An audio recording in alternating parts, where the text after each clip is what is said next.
Ngunit ang pinunong pinili ng hari ng Babilonya ay naghimagsik at nagsugo sa hari ng Ehipto upang humingi ng mga kabayo at maraming kawal. Akala kaya niya'y magtatagumpay siya? Hindi. Makaiwas kaya siya sa parusa kung gawin niya iyon? Hindi. Tiyak na paparusahan ko siya. Ako ang buhay na Diyos, sabi ni Yahweh. Isinusumpa kung mamamatay siya sa Babilonya, sa lupain ng haring nagluklok sa kanya sa trono. Mamamatay siya pagkat hindi niya pinahalagahan ang kanyang salita. Sumairay siya sa kanilang kasunduan. Kahit ang makapal na kawal ng Faraon ay walang magagawa laban sa mga itinayong tore at mga tanggulan upang sila'y wasakin. Hindi siya makakaiwas, sumairay siya sa kasunduan at pagkatapos ay hindi tumyupad sa pangako. Ipinapasabi pa ni Yahweh, ako ang Diyos na buhay.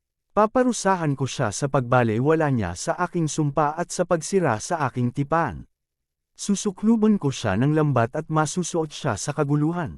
Dadalhin ko siya sa Babilonya upang doon parusahan dahil sa pagtataksil niya sa akin. Ang mga pili niyang tauhan ay mamamatay sa tibak at ang matitiray ikakalat ko sa lahat ng dako.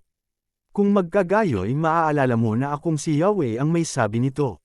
Ito nga ang ipinapasabi ni Yahweh. Kukuha ako ng isang usbong ng cedar at aking iaayos. Ang kukunin ko'y ang pinakamura ng pinakamataas na sanga.